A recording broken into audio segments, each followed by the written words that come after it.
బోరజల రైతుల దగ్గర ఇప్పుడు పత్తి స్టాక్ లేదా, జైనత్వ స్టాక్ లేదా? ఆదిలాబాద్ రూరల్ మండలంలో మా ఆదివాసి రాజు మార్కెట్ కమిటీ చైర్మన్ ఎంతున్నది పత్తి? ఇప్పుడు 20 గుంటల పత్తి ఉన్నది రైతు. అంటే ఒక జామడి కజ్జర్ల పొచ్చర్ల ఎందుకు తెప్పించుకోరా? అంటే ఆదివాసీ రైతులు ఒక్కొక్క మండలం నుంచి కొన్ని రైతులకు చెప్పి ఆ సిస్టమే రాంగు. సరే ఇట్లా ఏదో చేసి ఇడిసబెడతామని అనుకుని తప్పించుకొని ప్రజలకు రైతులకు భయపడి ముహూర్తం రోజు అంతరస్తారని చెప్పి కలెక్టర్ భయపడి, ఎమ్మెల్యే భయపడి, ఎంపీ భయపడి దొంగచాటును చేసింది అనుకుందాం. ఈ 3-4 గ్రామాల్లో దిగుకోవాలా? అంటే ఇక్కడ జైనత్ల రైతులు లేరా, బేల రైతులు లేరా, సాత్నారాలు లేరా, బోరజులు లేరా, ఆదిలాబాద్ మండల రైతులు లేరా? అందుకే తీవ్రంగా ఈ చర్య నిజంగా రైతులను అవమానపరిచేటటువంటి పిరికి పంద చర్య మరి కలెక్టర్ గారు తీసుకోవడం అది చాలా మేము తీవ్రంగా బాధపడుతున్నాం, ఆవేదన చెందుతున్నాం. రెండో విషయం, ఇప్పటికైనా కలెక్టర్ గారు 27వ తారీఖు నాడు కాటన్ పర్చేజ్ ఉందా లేదా? సోయాబీన్ కూడా మొన్న బేడా మండల రైతులతో కలిసి మా పార్టీ నాయకులు ధర్నా చేస్తే సోమవారం నుంచి సోయాబీన్ కూడా కొనుగోలు చేస్తామని, నిన్న జైనత్ రైతులతో కలిసి మా పార్టీ పరంగా చేస్తే సోమవారం నుంచి చేస్తామని. ఇప్పుడు రేపు పత్తి సోయాబీన్ పంటను సోమవారం రోజు పర్చేజ్ చేస్తున్నారనేది కలెక్టర్ గారు పేపర్ ప్రకటన ఇచ్చి మార్కెట్ ఆఫీసర్లు చెప్తారా, మీ సంబంధించినటువంటి అధికారులు చెప్పించి ఈరోజు పత్రికా ప్రకటన ఇవ్వాలని చెప్పి మేము కలెక్టర్ గారికి రిక్వెస్ట్ చేస్తాం. ఎందుకంటే ఇప్పుడు మార్కెట్ యార్డ్లో కొన్ని మీరు జైనంతా మొత్తం మార్కెట్ యార్డ్లోనే సోయాబీన్ వేసుకున్నారు, వేల సబ్సిడీలు వేసుకున్నారు. మరి ఆదిలాబాద్ అంటే ఇప్పుడు కాటన్ వస్తుందని చెప్పి ఇక్కడ ఉన్నదో లేదో నేను ఈ 2 మార్కెట్ల విషయం తెలుసు. ఎప్పుడైనా జరిగిందా?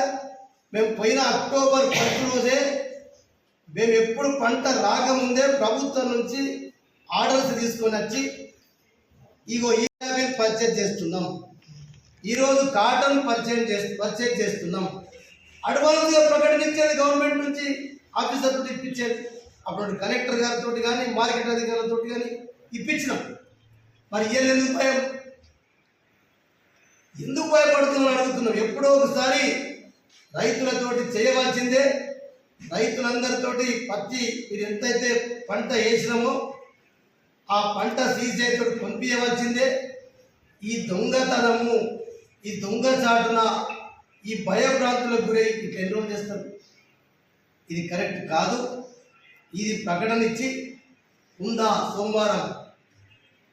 మరి ఇలా ఎంఎస్పి ఈ రోజు వరకు కేంద్రం అఫీషియల్ ఆర్డర్ రాలే. సోయాబీన్ 25% కొంటారు. నాఫెడ్ ద్వారా అది సోయాబీన్ అయినా, అది కంది అయినా,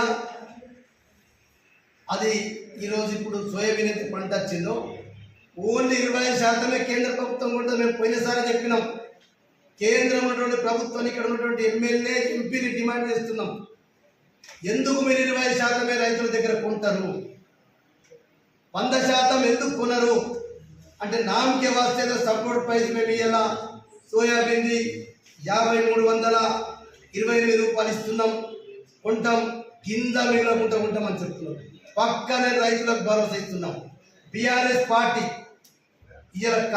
ఇలా సోయాలు కానీ పత్తి కానీ మేము కూడా చెప్తాం, మేము ఇలా అధికారంలో లేమని ఒక మాట మాట్లాడతలేము. మీరు పత్తి ఆరబెట్టుకొని తీసుకొని రండి, పత్తి ఎండబెట్టుకొని తీసుకొని వస్తేనే 12% మాయిచర్ ఉంటేనే మీకు రేట్ వస్తుంది. కానీ మేము అట్లా చెప్పినా 18%, 16% ఉన్నా కూడా 12% మాయిచర్ తోటే కాటా వేయించినాం. నీ ఎమ్మెల్యే దమ్ముంటే చేయించు, నీ ఎన్నికలు వదిలేసి ఇక్కడ రా, ఎంపీ గారు మీరు రండి, ఉండండి. అప్పుడు జోగు రామన్ ఉన్నప్పుడు 18, 16 తోటి ఎట్లా చేయించిండ్రు, ఇయ్యలు ఎందుకు చేయించారు? మీరు సీసీ మేనేజర్ మాట్లాడండి. ఇయ్యాల ఆదిలాబాద్లో అడవి ప్రాంతం, మంచు ఎక్కువ పడుతుంది. ఇది నేచురల్ మాయిచరు. ఏదో నీళ్లు కొట్టుకొని తెస్తే నువ్వు తీసుకోకు, కానీ ఇప్పుడు నీళ్లు కొట్టుకొని తెచ్చే అవసరం లేనప్పుడు ఇలా ఎమ్మెల్యే ఎంపీ బాధ్యత కాదా? ఈ ప్రభుత్వం నుంచి కొంత సడలింపు ఇప్పించేసి మన జిల్లాకి ఈ రకంగా ఉంటుంది నేచురల్ మాయిచర్ అని చెప్పి చేరాలి. గొడవైతే అని చెప్పి భయపడి ఎమ్మెల్యే ఎంపీ ఈ జిల్లా యంత్రాంగం ఇది తిరిగి బంద చర్య. భయపడి జిల్లా కాదు, రైతు నిన్నను ఆరుగురిని నిలుచుకొని వేసి మేము ఎంఎస్పీ 8% పత్తి ఇన్ని కుంటలు కొన్నాం, 9% ఇంత కొన్నాం, నువ్వు కొన్నది 360 కుంటలు కొనిండొచ్చు, ఆ రైతులకు ముందే ఆరబెట్టుకొని రమ్మని చెప్పిండొచ్చు, తెచ్చిండొచ్చు, ఓకే. కానీ ఇది నిన్నటికి పరిమితం కావచ్చు. కానీ ఆ రోజే మా పార్టీకి సంబంధించిన మా మార్కెట్ కమిటీ చైర్మన్లు ఆ సమావేశానికి వెళ్ళినప్పుడు కొంతమంది రైతు నాయకులు కూడా మీరు ఎన్నడూ కాటా ఓపెన్ చేస్తున్నారు, ఏ రోజు మీరు ప్రారంభం చేస్తారు అని చెప్పమంటే ఎమ్మెల్యే గారు ఒక మాట, ఏదోలే ఎప్పుడో చేసేసుకుంటా దాని పెద్ద కథ అంటే ఎమ్మెల్యే కింద భయం ఎందుకు అంటున్నా. ఆనాడేమో అపోజిషన్ నాయకుడిగా పెద్ద రైతులను రెచ్చగొట్టించి మార్కెట్ కమిటీకి వచ్చి రైతులను రెచ్చగొట్టి ఈ జోగు రాష్ట్రంలో కానీ బీఆర్ఎస్ పార్టీ ప్రభుత్వం ఎట్లా చేస్తుందని చెప్పి ఆనాడు ఆ రకమైనటువంటి ప్రయాణం చేసిన వ్యక్తివి ఇలా ఎమ్మెల్యే కాగానే అయిపోయిందా? నీ గప్పాలని పక్కకు పోయినాయా? అందుకొరకే డేట్ ఎక్కితే ఇదే మా ప్రహ్లాద్ గారు 27 తారీఖు అని చెప్పి కొంతమంది చెప్పింది, అది డైలామా ఉంది. మరి నిన్నెందుకు చేసినామని చెప్పి మేము కలెక్టర్ని ఖచ్చితంగా ప్రశ్నిస్తున్నాం ప్రెస్ ద్వారా. దీనికి కలెక్టర్ గారు సమాధానం చెప్పాలా. ఇది ఎమ్మెల్యే గారు తప్పించుకున్నాడు, ఎన్నికల డ్యూటీ మాకు లేదు. ఎన్నికల డ్యూటీ ఇక్కడ ఒక ప్రజాప్రతినిధిగా ఇక్కడ ఉన్నటువంటి రైతుల సమస్య ముఖ్యమా, ఎన్నికల ముఖ్యమా? ఎన్నికలు వదిలేసుకొని మాకు ఇచ్చినటువంటి ఏదైనా వదలుకొని మేము ఉండలేదా? మేము మంత్రులు ఉన్నప్పుడు కూడా ఇక్కడ పడి సచ్చినాం రైతుల కొరకు. వారికి ఇబ్బంది అయితే రాత్రికి రాత్రి వచ్చి వర్షంతో తడిసినటువంటి పంటల్ని కూడా పూర్తిగా మద్దతు ధరతో కొనిపించినటువంటి దాఖలాలు మా బీఆర్ఎస్ పార్టీ హయాంలో నేను మంత్రిగా ఉన్నప్పుడు ఎమ్మెల్యేగా ఉన్నప్పుడు చేయించి, అది కళ్ళకు ఎమ్మెల్యేగా ఇప్పుడు ఎమ్మెల్యేగానే పాయల్ శంకర్ తెలుసు. కానీ పాయల్ శంకర్ ఎమ్మెల్యే అయినప్పుడు ఏం జరుగుతుంది? వ్యాపారస్తులకు ఈ ఎమ్మెల్యేకు ఈ ఎంపీకి మరి ఏముందో, ఎంపీకి సంబంధం ఉన్నదా? అసలు ఎంపీ ఎందుకు ఇన్వాల్వ్ అవుతలేడు? పోయినసారేమో గూడుగోన ఎమ్మెల్యేగా పేరు తెచ్చుకుంది. ఫస్ట్ టైం మొదటి రోజు గూడుగోన వేసేసి అప్పటి నుంచి మార్కెట్కి అడుగు పెట్టలే, రైతుల పరిస్థితి గురించి తెలుసుకోండి. ఈయననేమో ఎమ్మెల్యే లేకుండా ఎమ్మెల్యే దొంగచాటులు చెప్పి ఈయన కొంతమంది రైతులను పిలిచి నిన్న ప్రారంభం చేసి మేము కలెక్టర్ గారిని అడుగుతున్నాం, ఒక పొచ్చెలలో ఒక జామిడో ఒక కజ్జలలో రైతులు పత్తి పండించి ఇప్పుడు స్టాక్ ఉన్నది. మా సాత్నాల మండలం ఆదివాసీ రైతుల దగ్గర కూడా ఇలా 20-30 కుంటల పత్తి ఉంది. పోయిన సంవత్సరం 32 లక్షల కుంటలు వస్తాయని చెప్పి ఉన్నారు, ఈసారి 33 లక్షల కుంటలు వస్తాయని చెప్పి అందాజ వేసిండ్రు. పర్వాలేదు. అదే రకంగా సోయాలు మరి ఇలా గత సంవత్సరం సోయలే మరి మనకు తెలుసు, పోయిన సంవత్సరం 3,40,409 ఎకరాలు వేసిండ్రు. ఈ సంవత్సరం కూడా మరి దగ్గర 61,484 మంది ఎకరాలు వేసిండ్రు. 61,484 ఎకరాలు ఈ సంవత్సరం సోయా వేస్తే, పోయిన సంవత్సరము మరి దగ్గర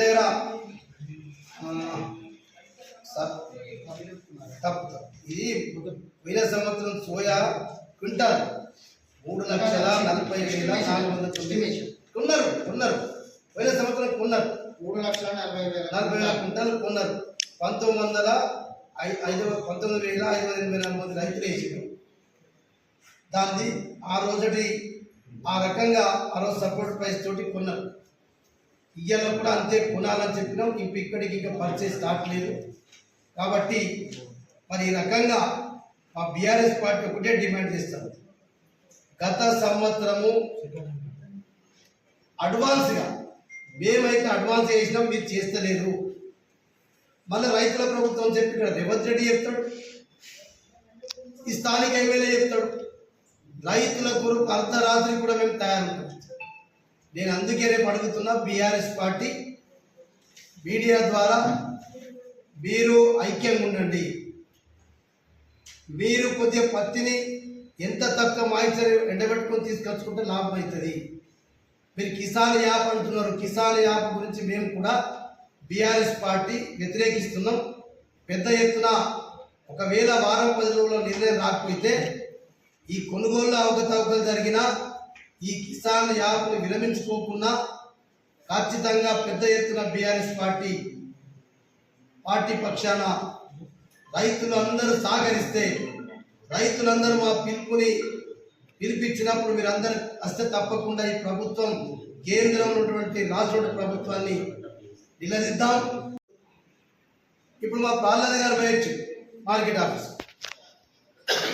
కిసాన్ యాప్, ఇది టోటల్గా ఖండిస్తున్న. కిసాన్ యాప్ తోటి ఆదిలాబాద్ రైతాంగం ఒకటేసారి కాదు, సరే టెక్నాలజీ పెరుగుతుంది, ఒక పైలట్ ప్రోగ్రాం కింద కొన్ని గ్రామాలు తీసుకుంది, ఒక్కొక్క మండలం 4 గ్రామాలు తీసుకొని పైలట్ ప్రోగ్రాం కింద పని చేయించండి. దాన్ని మన ప్రాక్టీస్ అయితే అందరూ చేస్తే మంచిదే. అది కిసాన్ యాప్ వల్ల ఒరిగిందేమో మాకు చెప్పండి ఒకసారి. నువ్వు కిసాన్ యాప్ లేకముందు ఏం నష్టమైంది, కిసాన్ యాప్ తోటి లాభం ఏంటి చెప్పండి ఫస్ట్. ఈ సిస్టమ్ వల్ల ఏంది, రైతుకు సులభతరమైనటువంటి పద్ధతి ద్వారా అమ్ముకోవటానికా, లేకుంటే మోసాలను అరికట్టడానికా, దేని కొరకు? అందుకొరకే నంబర్ 1 ఇవాళ ఇప్పటికి కూడా రేపు సోమవారం నాడు మీరు చాలా అని చెప్పిన 27 ఇప్పటికి ఇంకా మీ కిసాన్ యాప్ ఓపెన్ అవుతుందని చెప్పి ఇప్పుడే మా ప్రహ్లాద్ గారు మార్కెట్ కమిటీ ఆదిలాబాద్ పోయొచ్చిండు. మరి ఇప్పటిదాకా ఓపెన్ కాకపోతే మండే నాడు ఎందరు మంది రైతులు వస్తున్నారు, ఎన్ని కుంటాల పత్తి వస్తుంది? ఇప్పుడు 18 జిల్లాలు ఆదిలాబాద్లో ఇచ్చింది. ఈ రోజు వరకు కూడా విపత్తు ప్రాంతంగా ప్రకటించమని, విపత్తు ప్రభావిత ప్రాంతంగా ప్రకటించమంటే అతివృష్టితో నష్టం పోయింది. ఒక వాగులు, వంకలు, పెరుగంగా, సాత్రాలతోటే నష్టపోలే, మొత్తం వర్షం ఎక్కై నష్టపోయినాయి పంటలు, పత్తి పంట టోటల్గా పోయింది. ఈ రోజు వరకు ప్రభుత్వం దాని గురించి మాట్లాడతలేదు. ఎంపీ ఎమ్మెల్యే దాని గురించి అడగడు ఇప్పటిదాకా. ఎన్నికలలో బీజేపీ మాకు కూడా ఉన్నాయి, మాకు కూడా జూబ్లీహిల్స్లో, మాకు కూడా ప్రాంతాల్లో మాకు ఎన్నిక ముఖ్యం కాదు. ఇక్కడ రైతాంగ సమస్య ముఖ్యం, ఇక్కడ ప్రజల సమస్యలు ముఖ్యం. ప్రజల సమస్యల్ని చూస్తూ ఈ పార్టీ కార్యక్రమం చేయి. మేము వదిలేసుకొని రామా, మంత్రులు ఉన్నాడా చెప్పినంత ముందు ఈ రకంగా అన్యాయం జరుగుతుంది. ఇంకో మాట చెప్తున్నాం, ఏదో కలెక్టర్ గారంటే మానిటరింగ్ కమిటీ చేసినాం. మానిటరింగ్ కమిటీలో అంటే ఎవరు ఉంటారో తెలియదు. కలెక్టర్ గారిని మానిటరింగ్ కమిటీ ఎట్లా వేసినావు, ఏ ప్రాతిపదికన వేసినావు? దాంట్లో మా పార్టీ సభ్యులు 3 మార్కెట్ కమిటీ చైర్మన్ చేసిన, మరి మార్కెట్ కమిటీ చైర్మన్ వేసినావా, ఎవరిని వేసినావు? దాంట్లో ఎందుకు ఏంది? మరి మానిటరింగ్ కమిటీ అంటే ఎవరు? కలెక్టర్ అధ్యక్షతన వేసినట్ట. ఆ మానిటరింగ్ కమిటీకి చెప్పి చేసినామని నిన్నట్టు చెప్తున్నాడట కలెక్టర్. మరి మానిటరింగ్ కమిటీ ఎవరు? దానికి ఏమంటారు, ఎలిజిబిలిటీ ఏంది, క్రైటీరియా ఏంది, అది కూడా కలెక్టర్ గారు చెప్పాలి. ఎందుకంటే మా పార్టీలో లేదా, మా పార్టీ పరంగా మార్కెట్ కమిటీ చైర్మన్ ఒకరిని తీసుకో. ఎక్స్పర్ట్ రైతులు ఉన్నారు, పంట పండించే రైతులు ఉన్నారు. అట్లా ఆల్ పార్టీస్ పెడితే మానిటరింగ్ కమిటీ ఓకే, మంచిదే, కొత్త ఎక్స్పెరిమెంట్ చేద్దాం. ఎట్లయినా రైతులకు లాభమైనటువంటి విషయంలో బీఆర్ఎస్ పార్టీ సహకరిస్తాం. కానీ ఇట్లా 1 man షో చేస్తే, ఇట్లా నియంత పరిపాలన చేస్తే, నియంత ధోరణిలో కలెక్టర్ కూడా వెళ్తే నువ్వు ఎమ్మెల్యే ఎంపీ చెప్తే నువ్వు వేస్తావా? అసలు కలెక్టర్ ముహూర్తం కొబ్బరికాయ కొట్టి రిబ్బన్ కట్టి చేసే అది అవసరం లేదు. మాతోటి రిబ్బన్ కట్టి చేయించింది తప్ప ప్రజాప్రతినిధులతోటి కలెక్టర్ కొబ్బరికాయ కొట్టలేదు. ఈ ఎమ్మెల్యే దొంగ. ఎమ్మెల్యే భయపడి నేనేమో అప్పుడు బాగా పెద్ద పెద్ద మాటలు గప్పాలు కొట్టినా, ఇప్పుడు ఉండే రైతులను తంతారని చెప్పి భయపడి ఎమ్మెల్యే దొంగచాట చేపించి పోయిండు. కలెక్టర్ గారు, నువ్వు ఎమ్మెల్యే మాటలు నమ్మితేవంటే రేపు మీరే టార్గెట్ అవుతుంది. ఇది పక్కా చెప్తుంది. జై తెలంగాణ.